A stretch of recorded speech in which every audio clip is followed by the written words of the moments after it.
বামপন্থী রাজনীতির যারা মুখ বলে পরিচিত ইদানিং সম্প্রতিকালে, মুখ এখন খুব গুরুত্বপূর্ণ হয়ে উঠেছে। কারণ আমরা তো খুব ছবি কেন্দ্রিক ভাবনা ইদানিং এখন আমাদের, মানে কোনো আইডিয়ার সঙ্গে কোনো কনসেপ্টের সঙ্গে ছবি না থাকলে, মানুষের মুখের ছবি না থাকলে তা চট করে মানুষের মনে ধরে না। কারণ সর্বোচ্চ ছবি মুখ দেখতে অভ্যস্ত। আপনি যত সোশ্যাল মিডিয়াতে যত কিছু দেখছেন, নানা ধরনের প্ল্যাটফর্মে, সে ইউটিউব হোক, ফেসবুক হোক, ইনস্টাগ্রাম, আপনি সবসময় কোনো মানুষের মুখ দেখছেন।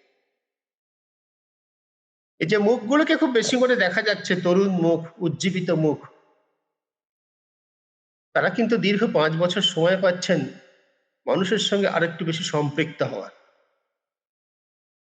এটা আমি মনে করি যে, যেটা বলছি যে সুবর্ণ সুযোগ এসেছে বাংলার রাজনীতিতে,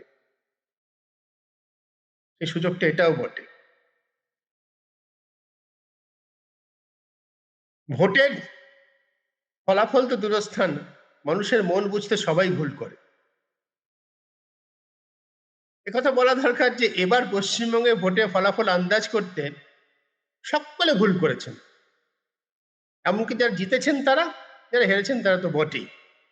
যারা জিতেছেন তারাও কিন্তু বারবার বলছে 175টা আসন তো আমরা পাবোই, 175 আসন।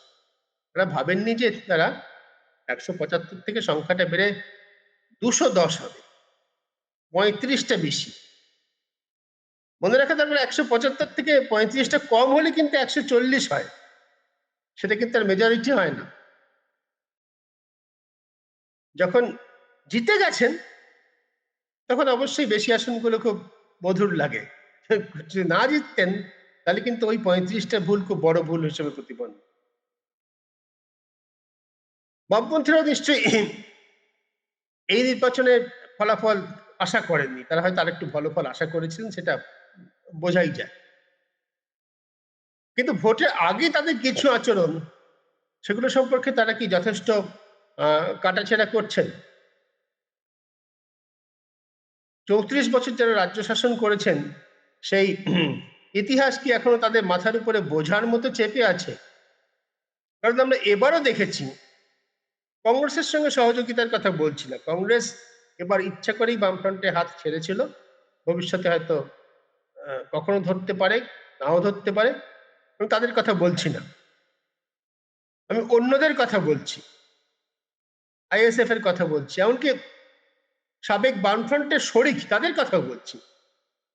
আরএসপি, সিপিআই, ফরওয়ার্ড ব্লক, তাদের সঙ্গে সিপিআইএম, এই বিভিন্ন দল, এই বড় তথাকথিত বড় দলগুলো দলাদলি এমন পর্যায়ে চলে গেল, যেটাকে প্রায় ভোটে ফলাফল বেরোনোর পর কালনেমির লঙ্কা ভাগ বলা চলে।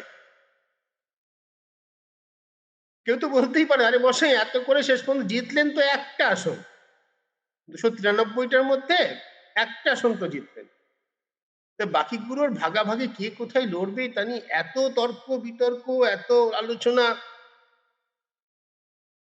এখনো কি বামপন্থীরা বুঝতে পারছেন না যে একটা সম্মিলিত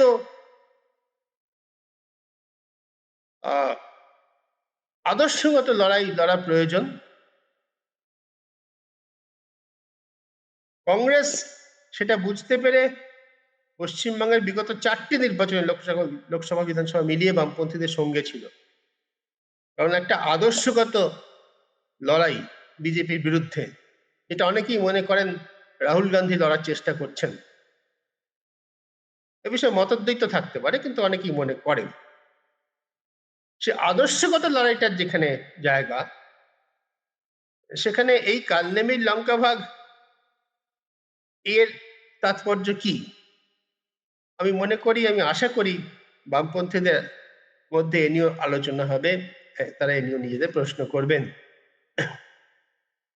অন্য যারা বিজেপির বিরুদ্ধে তীব্র লড়াই করে যারা ভোটে জিতেছে, যেমন আইএসএফ,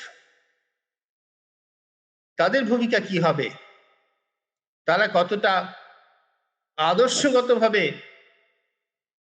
বাম বিরোধী অবস্থানে অনড় থাকবেন, বিজেপি বিরোধী অবস্থানে অনড় থাকবেন, এবং থাকলে তাদের একই সঙ্গে লড়াই করার প্রয়োজনীয়তা আছে কিনা, এসব প্রশ্ন নিয়ে নিশ্চয়ই আগামী দিনে ভাবতে